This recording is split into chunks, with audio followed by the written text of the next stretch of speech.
Halo semuanya, kembali lagi di channel Arianto Hong dan kita akan masuk ke seri pembelajaran tentang trading maupun tentang aplikasi dari Mindstorm. Dan untuk seri pembelajaran yang pertama ini, saya akan bahas tentang floating, ya. Dan nanti teman-teman bisa lihat di layarnya Anda, ini kita akan mengenal tentang floating. Nah, kenapa floating saya bahas? Karena ini yang sering jadi permasalahan banyak orang dan juga kebanyakan orang merasa bahwa floating itu sepertinya rugi. Ya, dan memang kita perlu memberikan edukasi yang benar tentang floating ini.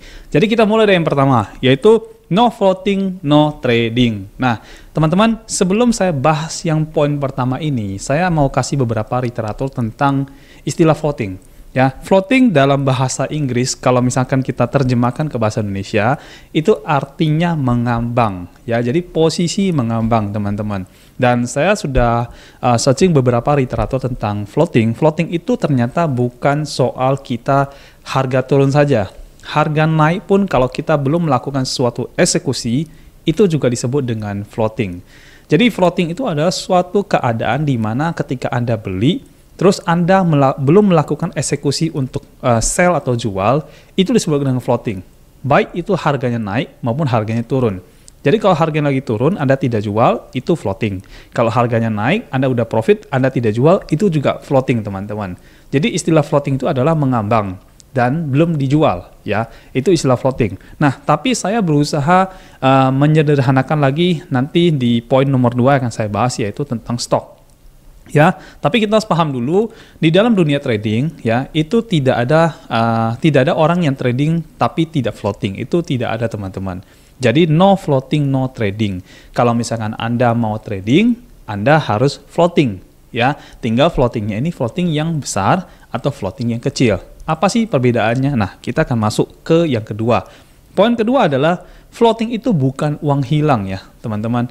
Seperti yang saya udah kasih gambaran yang pertama, dari beberapa literatur yang saya ambil, istilah floating ini adalah mengambang, ya. Nah, kalau kita udah profit, tapi kita nggak sell, ya, itu kita masih profit. Dan itu bukan uang hilang, ya. Kita masih pegang barangnya, teman-teman. Kita masih pegang koinnya ini belum dijual. Itu disebut dengan floating. Kalau harganya turun juga sama. Jadi selama kita belum menjual koinnya, itu disebut dengan floating, ya. Nah, saya masuk ke poin nomor 3 biar teman-teman lebih jelas lagi tentang floating, ya. Poin nomor 3 adalah floating itu sama dengan stok koin, ya. Nah, saya mau kasih gambaran yang lebih simpel, ya, teman-teman, ya. Dan gini, contohnya begini, kita adalah seorang pedagang. Ya, pedagang itu berarti kita punya barang dijual, ya. Kalau teman-teman dagang, bisnis, pasti teman-teman beli barang harga murah, terus jual mahal. Nah, ini prinsip yang ada di spot market. Nah, pertanyaan saya adalah gini, ketika Anda beli barang, apakah Anda stok barang? Jelas dong. Ya, kalau Anda beli barang, Anda pasti stok barangnya. Kenapa Anda stok? Karena Anda mau jual. Ya, mungkin saja saat itu belum langsung terjual. Jadi Anda simpan dulu, mungkin beberapa hari kemudian baru terjual. Nah, stok barang itu saya bisa samaratakan dengan istilah floating. Ya, harga barangnya lagi naik atau lagi turun. Nah, itu tergantung market. Nah, misalkan contoh gini deh, kita bicara tadi barang kan. Nah, sekarang barangnya kita lebih perjelas. Barang ini asumsikan kita ada seorang pedagang telur aja. Ya, teman-teman tahu telur ya, telur ayam maksud saya, ya. Jadi kalau kita dagang telur, kita kan beli telurnya murah di peternak. Ya, di peternak kita beli murah. Sekali kita beli, banyak nggak? Karena kita pedagang, pasti belinya banyak. Nggak mungkin beli sekilo doang kan, ya. Jadi kita beli banyak. Waktu kita beli banyak, kita beli di harga murah. Sama aja dengan ketika kita beli koin, teman-teman. Kalau teman-teman beli koin, belinya di harga murah. Jadi kalau harga mahal, jangan dibeli. Oke? Nah, lalu kemudian ketika Anda beli telurnya, Anda taruh di rumah, atau di tempat usaha Anda, di kios, di ruko, dan sebagainya, itu namanya stok barang. Nah, stok barang ini, dalam arti trading, itu disebut dengan floating. Floating itu artinya apa? Saya udah jelasin di depan. Artinya barangnya itu belum dalam posisi terjual. Ya, jadi kalau barangnya belum dijual, ya itu namanya floating. Berarti floating itu adalah stok barang. Nah, sekarang kita bicara floating yang kecil dan floating yang besar. Floating kecil maksudnya apa sih? Floating kecil itu artinya teman-teman stok barang dalam jumlah sedikit. Sementara floating besar itu adalah teman-teman stok barang dalam jumlah besar. Ya, jadi kalau misalkan kita bicara, Pak, saya mau profit nih Pak, 1% per hari, 2% per hari, maka wajib Anda kena floating. Semakin besar Anda pengen dapat profit, semakin banyak barang yang Anda stok. Benar tidak? Benar ya? Nah, saya rasa hal yang sama berlaku ketika Anda juga melakukan trading di kripto. Kalau misalkan Anda mau profit yang lebih besar dari trading, maka Anda wajib kena floating yang lebih tinggi. Semakin tinggi floatingnya, semakin besar penjualannya. Tapi ingat, floating yang kita mau ini adalah floating ketika harga koin yang sedang lagi turun ke bawah. Jadi semakin dia bawah, semakin kita beli. Semakin dia paling rendah, itu semakin kita suka. Ya, kalau sebagai seorang pedagang nih, teman-teman pasti mau dong beli harga barangnya di bawah. Benar ya? Jadi kalau harga telur ayamnya lagi turun sampai ke bawah, sebagai pedagang saya sangat happy. Ya, artinya apa? Saya bisa beli telur dalam jumlah banyak untuk saya stok karena harganya lagi murah. Nanti ketika harga telurnya naik, saya akan jual telur-telurnya dengan harga yang lebih tinggi. Artinya saya akan dapat profit. Kalau saya stoknya banyak sekali, artinya saya jualnya juga banyak sekali. Benar ya? Jadi kalau misalkan Anda mau menghasilkan profit yang sangat besar, pada saat harga bawah, lakukanlah stok yang banyak. Belilah koin yang lebih banyak lagi. Jadi floating Anda juga jadi lebih banyak, tapi ada di harga bawah. Nah, ketika harganya berubah naik, suatu koin harganya naik ke atas, di saat itu Anda akan melakukan banyak sekali yang namanya sell atau penjualan. Kalau Anda banyak sell, Anda banyak profit, ya. Jadi pengertian floating ini harus teman-teman pahami karena saya sering lihat orang salah mengartikan tentang floating. Buat kebanyakan orang floating itu adalah rugi. Floating itu tidak rugi teman-teman ya. Yang rugi itu adalah ketika harganya lagi turun, Anda punya stok, Anda jual stoknya. Nah, itu baru rugi. Harganya turun di bawah modal. Ya, jadi Anda jual ya jelas rugi lah. Kalau misalkan saya beli telur itu sebagai pedagang, saya beli telur itu harga 1 kilonya 10.000, kemudian dia turun, terus saya jual, ya misalnya turun ke 9.000, saya jual, ya jelas 1 kilonya jadi 9.000. Kalau saya jual berarti ya saya dapatnya 9.000 sekilo. Waktu saya beli 10.000 berarti saya rugi 1.000. Nah, ini juga sama ketika Anda melakukan penjualan koin tersebut pada saat harga lagi turun. Ya, kalau harga semakin turun, jangan jual koinnya, ya. Jangan jual koinnya, justru kita beli lagi koinnya di harga yang paling bawah. Jadi semakin bawah harganya, kita semakin senang sebagai seorang pedagang. Coba bayangin aja, seandainya telur sekarang harganya udah 20.000, misalnya let's say 20.000 deh, tiba-tiba harga telur jadi 10.000. Apa nggak semua pedagang melakukan stok barang, stok telur coba? Pasti banyak yang langsung beli telur dalam jumlah besar karena mereka tahu harganya lagi murah. Ya, lalu mereka tinggal menunggu ketika telur-telur ini sudah mulai langka di pasaran, harganya jadi naik. Nah, waktu harganya naik, mereka jual gitu ya. Dari 10.000, ya mereka jual 15.000 aja sekilo, untung 5.000. Sama persis ketika Anda melakukan stok koin dan ketika Anda dapatin harga di bawah, Anda bisa beli dalam jumlah yang lebih banyak. Ya, kalau Anda pakai aplikasi, ya contohnya seperti RoyalQ, aplikasi Mindstorm, maka sama aja. Anda beli ketika harganya lagi turun. Waktu beli harga turun, maka ketika dia naik, harganya Anda bisa jual koin-koinnya Anda dan Anda dapat profit yang lebih besar. Jadi, floating itu adalah stok barang. Dan kita tidak perlu takut. Kalau kita pedagang, kita pasti stok barang. Kalau Anda seorang trader, Anda akan pasti kena floating. Artinya Anda akan stok koin. Jadi kalau misalkan Anda melihat, wah dolar saya, misalkan yang saya punya tinggal dikit nih. Berarti modal saya habis dong. Salah sekali teman-teman ya. Dolar Anda itu bicara uang tunainya Anda. Kalau misalkan Anda pakai buat beli telur, Anda berarti stok telurnya banyak. Pertanyaan saya adalah uang tunainya Anda yang Anda pakai untuk beli telur itu berkurang apa tidak? Kalau berkurang, berarti Anda tidak boleh hanya melihat uang tunainya aja. Atau di dalam trading ini, USDT-nya aja. Yang Anda harus lihat adalah USDT ditambah dengan stok-stoknya Anda, ditotalin berapa. Ya. Kalau misalkan harganya di bawah modal, berarti penilaian nilai dari koin yang Anda beli ini mengalami penurunan nilai karena harganya turun. Rugi dong Pak. Belum rugi. Kenapa? Karena Anda belum menjualnya. Selama Anda belum menjualnya, Anda tidak rugi, teman-teman. Jadi, tidak perlu takut dengan floating. Saya pribadi justru senang dengan floating. Semakin besar floating saya, semakin saya bahagia. Kenapa? Karena berarti jumlah stok barang saya, jumlah stok koin saya juga jadi lebih banyak. Jadi ketika harganya berubah arah dan mulai naik ke atas, di situ saya melakukan banyak sekali penjualan. Nah, dengan aplikasi Mindstorm, ya saya bisa selalu achieve 1% per hari, walaupun lebih ya, mostly rata-rata lebih lah, di atas 1% yang saya capai. Kenapa bisa begitu? Karena saya stoknya banyak, ya, karena saya floatingnya tinggi. Jadi saya nggak ada masalah dengan floating, justru saya senang dengan floating, ya, karena saya bisa stok barang jauh lebih banyak. Ya, jadi clear ya, floating itu tidak perlu ditakutin. Justru floating itu kita cintai. Artinya memang barang kita, uang kita ditukar ke koin, koinnya kita stok banyak, harga naik, kita jual, dan jual. Berarti profit dan profit ya. Oke, jadi semakin banyak kita stok koin di harga murah, maka semakin besar profit yang kita dapatkan. Ya tentulah ya, namanya juga kita beli barang di harga murah, harganya naik, ya kita dapat profit, benar ya. Nah kebetulan di aplikasi Mindstorm sendiri, kalau aplikasi Royal Q kan hanya satu arah, yaitu pada saat harga uptrend.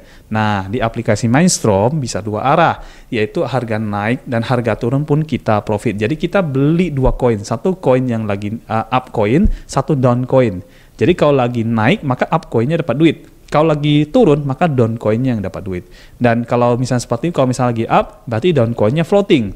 Kalau lagi turun, berarti up coin yang lagi floating. Nah, jadi mereka akan bermain di sini. Dan ini luar biasanya bisa dua arah. Jadi ini keren sekali. Kita akan dapatin banyak sekali uang, banyak sekali profit, banyak sekali cuan dari floating-floating yang kita punya itu, teman-teman.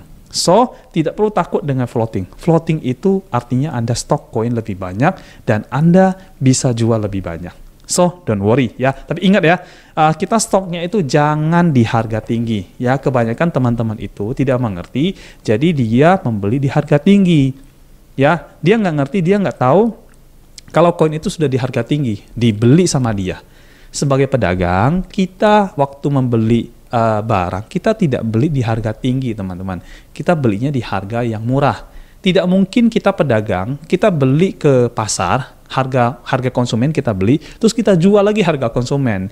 Nanti Anda dapat apa? Kayak gitu. Ya, Anda pasti datang ke peternak telur. Ya, kalau Anda bikin jual sesuatu yang berhubungan dengan pabrik, pasti Anda datangnya ke pabrik. Kalau enggak, datang ke distributor utama. Untuk apa? Ya untuk dapat harga murah, kayak gitu. Dan ketika Anda beli di pabrik atau dibeli di distributor, karena Anda tidak bisa beli dalam jumlah sedikit. Semakin sedikit ya semakin kecil profit Anda. Makanya ketika Anda ambil barang di pabrik, di distributor, di prinsipal, itu jumlahnya harus banyak. Makanya modalnya gede ketika Anda mau jalankan bisnis dagang yang Anda bisa ambil di tangan pertama. Ya, kalau modal Anda gede, terjadi penjualan yang begitu besar, hasilnya juga gede. Ya, jadi sangat clear ya teman-teman ya. Floating kalau semakin tinggi, semakin Anda cuan, ya, semakin Anda profit. Tapi ingat, tinggi itu jangan di harga tinggi, tapi tingginya itu ada di harga yang rendah. Jadi stoknya banyak di harga rendah. Ya, nanti begitu dan naik, Anda akan dapat profit banyak sekali. Oke, clear. Jadi aplikasi juga kita masuk ke poin nomor 4 ya. Aplikasi tidak mungkin, aplikasi Mindstorm, aplikasi Royal Q itu tidak mungkin melakukan sell atau penjualan jika tidak ada buying atau pembelian. Ya, jadi tidak mungkin ada sell kalau nggak ada buy. Ya, tidak mungkin kita bisa jual kalau kita nggak ada beli gitu. Ya, jadi tetap kita harus melakukan pembelian. Nah, waktu kita beli, ya kita stok. Waktu kita stok, kita belum jual, ya namanya floating, begitu. Jadi don't worry dengan floating, ya. Jika Anda sudah beli, terus harga turun, Anda beli lagi, itu namanya nambah stok, ya. Berarti floatingnya lebih besar. Dan kalau untuk posisi seperti ini, sebagai pedagang, sebagai trader, saya sangat bahagia, teman-teman. Ya, ini ada istilah dari dunia trader itu namanya serok bawah. Jadi semakin dia turun, semakin saya serok. Nah, berarti semakin saya beli ke bawah lebih banyak lagi karena harganya murah. Semakin murah, semakin banyak, semakin besar profit saya ketika nanti dia harganya naik. Ya, oke. Nah, lalu di poin yang kelima ada lagi nih, gunakan fitur suspension of buying. ya, dan start buying. Kalau kita pakai aplikasi Mindstorm atau aplikasi yang RoyalQ, kalau di aplikasi RoyalQ namanya stop margin call, ya. Kalau di aplikasi Mindstorm namanya suspension of buying, ya. Apa sih fungsi dari tombol ini? Gini, saya jelasin. Kalau misalkan sekarang harganya adalah 10.000 nih, terus dia turun, ya kan? Kita lihat dulu, kalau misalnya teman-teman sudah belajar ikut kelas, teman-teman pasti mengerti baca chart. Nah, waktu teman-teman ngerti baca chart, teman-teman bisa tahu dia akan trennya kemana. Trennya ke downtrend atau ke uptrend. Misalkan downtrend, ya. Kalau uptrend kan kita profit, ya, jadi kita nggak usah bicarakan. Misalkan downtrend, ya, harga 10.000, terus kemudian turun ke 9.000, turun lagi ke 8.000. Kalau kita udah lihat dia udah arah turun, maka teman-teman gunakan yang namanya stop margin call, atau di aplikasi Mindstorm namanya suspension of buying. Di stopin. Jadi kenapa di stopin atau diberhentikan pembelian? Karena kita nggak mau beli di harga yang dia lagi tinggi terus turun sedikit.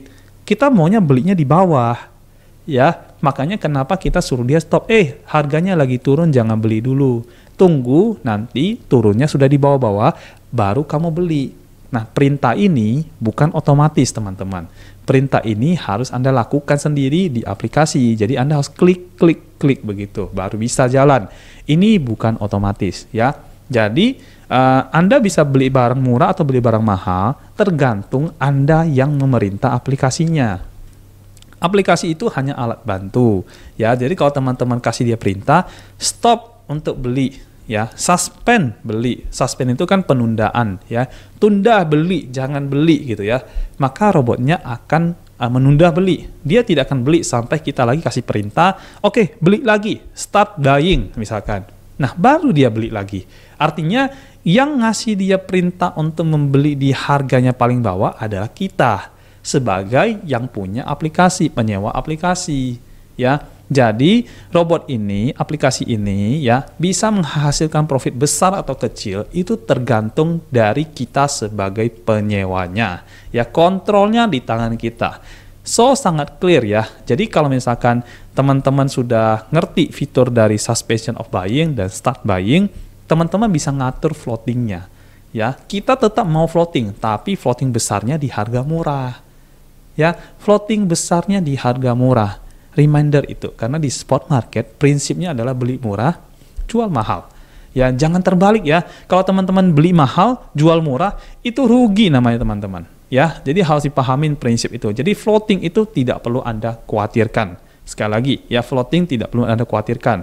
Saya rasa dengan penjabaran dari video ini nanti Anda sudah sangat mengerti tentang istilah floating, ya. Dan Anda tidak perlu lagi mendapatkan miskomunikasi, mispersepsi dari istilah floating ini, ya. Dan saya masuk ke yang terakhir, ya.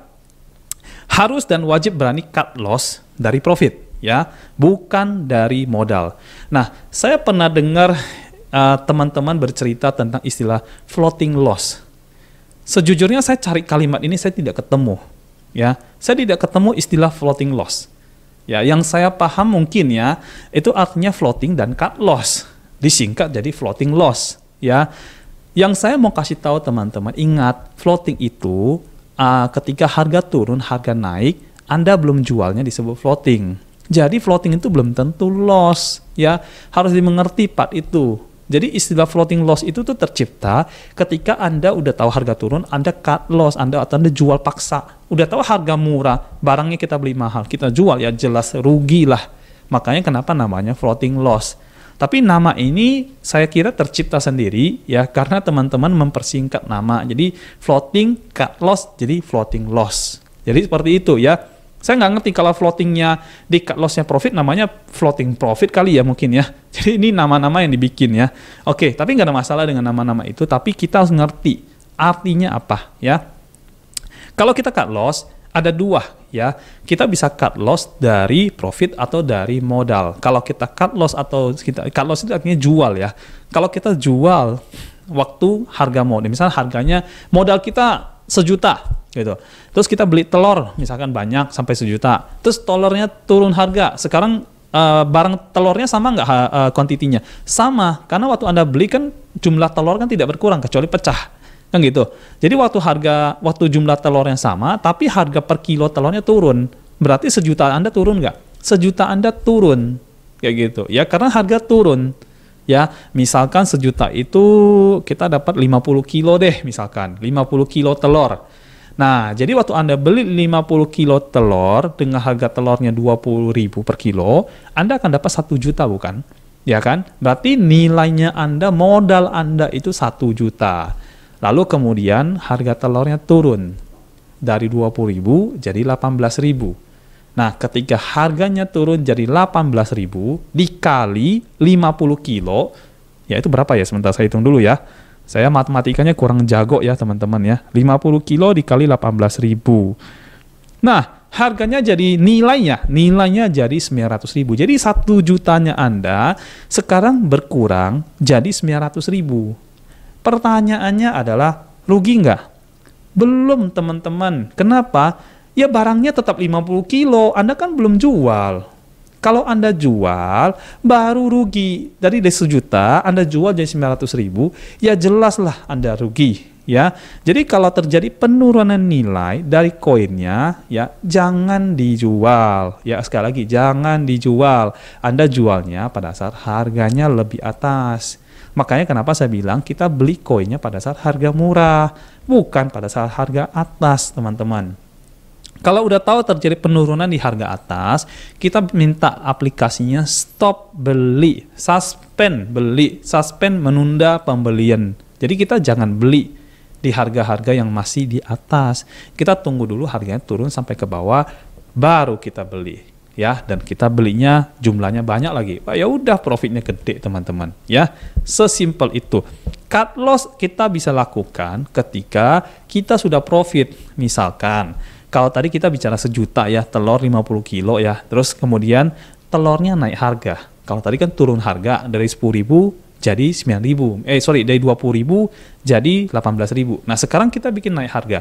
Berarti dari 20.000 jadi 22.000 dikali 50 kilo, maka nilai telur kita yang sama-sama 50 kilo sekarang bukan 1 juta, tapi 1.100.000.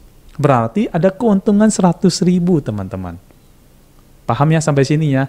Nah, kalau kita jual, berarti kita untungnya 100.000 dari modal kita 100 juta. Ini kita dapatinnya jadi 1,1 juta. Ya, sampai di sini saya kira teman-teman cukup paham ya. Lalu saya mau kasih tahu yang berhubungan dengan floating ini ya. Ada satu hal yang teman-teman sering nanya juga ya. Pak, kalau saya floating seperti itu, bagaimana caranya saya bisa ambil uang setiap hari dan rutin, konsisten? Nah, ini ada caranya teman-teman. Ya, caranya adalah begini. Kita bicara contoh-contoh dan Anda boleh ambil kertas, silakan Anda berhitung-hitung. Ya, silakan. Ya, kalau misalkan contoh Anda punya telur lah yang tadi lah, kita contoh telur lagi deh. Ada apa dengan telur ya hari ini ya? Oke, kita bicara contohnya telur lagi deh. Misalkan telurnya 1 juta kita beli 50 kilo. Ya, 1 juta kita beli 50 kilo. Ya, lalu dengan aplikasi Mindstorm ya kita pakai buat tradingkan telurnya. Jadi telurnya itu kita gunakan aplikasi buat trading ya. Lalu let's say lah ketika terjadi trading floating terus kemudian profit per hari sekian, akhirnya kita dapatin total selama seminggu, total ya. Selama seminggu kita mendapatkan harga telurnya itu sudah naik jadi 1.200.000 misalkan. Ya, secara total. Berarti total itu kita bicara jumlah telurnya, total nilai telur, jumlah telur, nilai rupiahnya berapa, ditambah uang kita yang tersisa berapa. Kita totalin semuanya. Ini disebut dengan aset. Ya, ini disebut dengan asetnya kita. Ya, tapi aset dagang aja ya maksud saya ya. Jadi aset itu berupa uang tunai, uang dolar yang kita tersisa, ditambah dengan dolar dari jumlah koin yang kita punya. Begitu. Kita totalin. Ya, anggap sudah jadi 1.200.000. Anggap seperti itu. Tapi nilainya nggak 1.200.000. Waktu kita cek di aplikasi kok ada profit 200.000. Terus kemudian kita cek di Binance kita, loh kok nggak 1.200.000, malah 900.000 kayak gitu. Lah kita bingung dong, kenapa bisa begitu ya? Sekali lagi, itu karena telurnya yang Anda beli itu terjadi penurunan nilai. Kalau telurnya ada di harga atau nilai yang sama ketika Anda beli, maka itu nilainya 1,2. Tapi karena dia turun, ya, jadi nilainya 900.000. Seperti itu. Kalau Anda jual gimana? Ya rugi. Makanya kita nggak jual gitu loh ya. Ini kan barang untuk diperdagangkan. Ya artinya kalau Anda tanya-tanya orang dagang, ya orang-orang yang stok barang, mungkin Anda juga sebagai seorang pedagang, seringkali pedagang bilang begini, kita tanya, Pak, kok nggak ada uang cashnya? Oh, uang saya semuanya ada di barangnya muter. Nah, sama halnya dengan ini, kalau Anda floating, ya bahasanya adalah, loh kok nggak ada uang tunainya di USDT-nya tertinggal? Ya kan lagi floating, lagi muter di floating di koin. Jadi nggak ada salahnya gitu.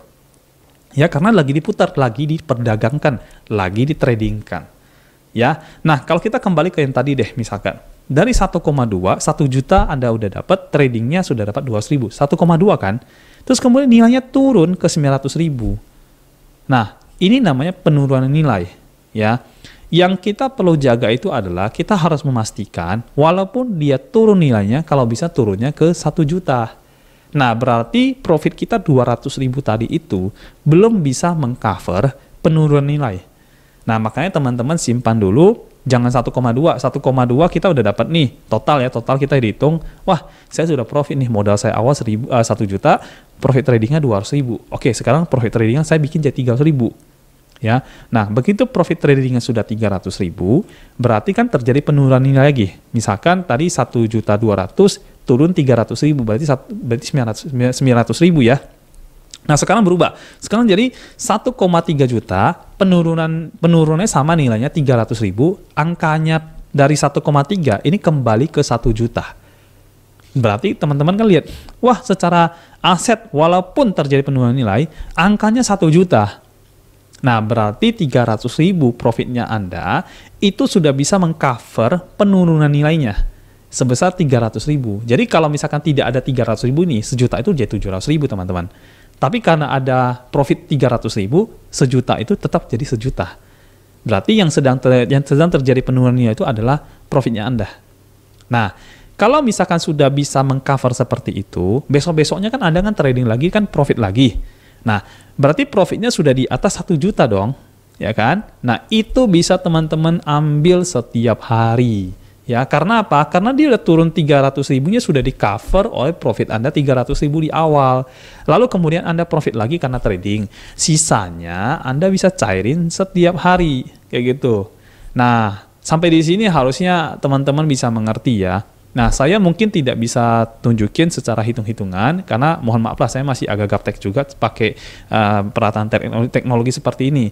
Tapi saya berharap pemahaman dan penjelasan saya itu bisa memberikan gambaran ke teman-teman.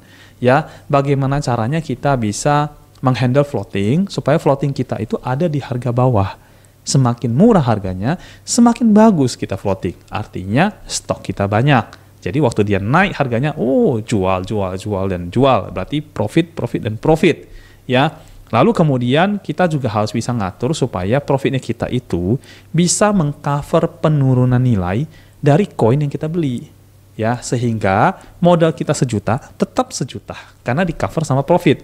Nah, setelah itu, profit lebihnya lagi, itu diambil setiap hari oleh teman-teman. Yang penting angkanya tetap 1 juta. Jadi kalau lebih dari 1 juta, tarik aja, sisain 1 juta. Ya berapapun nilainya, pokoknya lebih dari 1 juta, tarik. Ya, setelah apa? Setelah Anda sudah bisa mengcover penurunan nilainya. Nah, materi ini nanti Anda bisa pelajari lebih jelas nanti di kelas trading. Tapi dengan video ini, semoga teman-teman nanti sudah paham bagaimana caranya sih kita menghandle floating, bagaimana caranya sih kita mau tarik uang setiap hari dari hasil trading kita. Ya, kenapa harus tarik uang setiap hari? Ya, kita tidak tahu ya kebutuhan orang ya. Tapi mungkin saja ada orang butuh makan tiap hari, jadi mereka perlu uang. Ya, mungkin kebutuhan rumah tangga, mungkin kebutuhan sekolah anak, dan sebagainya. Jadi kita harus bisa narik uang tiap hari dari hasil trading yang kita dapatkan. Untuk apa Anda trading, tapi Anda nggak bisa tarik uang? Nah, berarti uang Anda nyangkut dong ceritanya. Berarti Anda tidak profit sebenarnya. Kalau Anda ketemu yang seperti itu, ganti yang lain. Ya. Yang diganti apa Pak? Ya bisa jadi aplikasinya, bisa jadi juga tokennya atau barang yang kita jual. Wah, barang kita jual ini ternyata agak lambat nih pergerakannya. Nah, dalam dunia dagang ada istilah slow moving barang ya, slow moving product. Jadi kalau kita jual barang, misalnya ada 3 barang nih, misalkan saya jual 2 barang deh, 1 iPad, 1 handphone Android. Nah ternyata handphone Android saya kencang sekali. Nah, ini disebut dengan fast moving barang. Tapi iPad saya ini barang yang sangat lambat sekali keluarnya. Nah, ini disebut dengan slow moving barang. Nah, kalau pedagang, yang kita lakukan tuh barang-barang yang barangnya lama keluar adalah kita memberikan diskon. Kadang-kadang kita membuat harganya jatuh di bawah harga normal. Karena buat kita gini, ya udahlah nggak apa-apalah, saya jual ini rugi, tapi dari sini saya untung. Jadi keuntungan ini menutupin yang ini. Nah, dalam dunia trading tidak ada bedanya. Kalau teman-teman sudah ketemu koin yang, ya ampun ini koin nggak ngasilin duit, nih lambat pergerakan dan sebagainya. Yang itu teman-teman boleh melakukan cut loss yang benar-benar loss. Ya, yang benar-benar loss. Kenapa? Ya anggap kita kasih diskon lah. Kayak gitu. Jadi barangnya keluar. Kalau barangnya keluar, koinnya keluar, modalnya balik. Ya, modal yang rugi lah ya kita bilang ya. Tapi ditutup sama koin kita yang lain yang profit. Ya, ini dengan catatan teman-teman punya koin lebih dari satu ya. Jadi nggak cuma satu pasang koin, tapi misalnya 2 atau 3 pasang koin. Nah, teman-teman bisa lakukan hal yang seperti itu. Kita dagang kan barang kan nggak cuma satu ya. Jadi ada beberapa barang. Nah, barang-barang yang slow moving, teman-teman boleh melakukan yang namanya cut loss, benar-benar loss. Itu boleh, tapi dengan catatan di cover sama koin yang lain yang memberikan profit. Ya kayak orang dagang gimana sih? Kayak gitu. Yang ngatur aja ya seperti itu. Ya, saya sering lihat dan dulu saya dagang juga, dan cara saya nggak akan jauh berbeda-beda. Teman-teman boleh tanya kok, teman-teman yang mungkin dagang dan sebagainya, bener nggak sih cara mereka seperti itu? Saya yakin saya yakin yang tadi saya jelasin itu benar. Karena saya juga punya teman yang dia itu import barang dari luar, kemudian barangnya banyak banget, ya banyak banget barangnya. Jadi ada barang-barang yang cepat sekali keluar, cepat banget, baru masuk udah keluar, baru masuk udah keluar. Tapi ada barang-barang dia itu yang udah stok-stok lama, nggak keluar-keluar, nggak laku-laku. Nah, yang dia lakukan apa? Dia kasih promo, diskon, potongan harga, sale ya, namanya apa ya, garbage sale ya, yang cuci gudang gitu ya. Nah, itu disebut dengan mereka melakukan loss di sana untuk mendapatkan profit di yang lagi barang-barang yang lagi fast moving. Jadi yang slow moving itu mereka rugi nggak apa-apa, tapi nggak seberapa dibandingkan yang fast moving yang mereka dapat profit lebih banyak. Ya, jadi sebenarnya sama aja kok kita mau trading di dunia spot dengan dagang biasa, konsepnya sama. Hanya saja seringkali teman-teman yang belum pernah belajar itu misunderstanding, ya. Jadi pemahamannya jadi salah. Seolah-olah floating itu adalah sesuatu yang menakutkan dan wah kita rugi nih gitu. Padahal bukan, teman-teman. Ya. Jadi, saya sudah jelasin tentang pemahaman dari floating. Mudah-mudahan di seri pertama dari pembelajaran ini, Anda sudah mengerti apa itu floating. Jadi, don't worry dengan floating. Floating sambut dengan baik, ya. Tapi ingat, belinya di harga yang murah. Ya, dan nanti kita ketemu lagi di pembelajaran yang kedua. Sampai jumpa.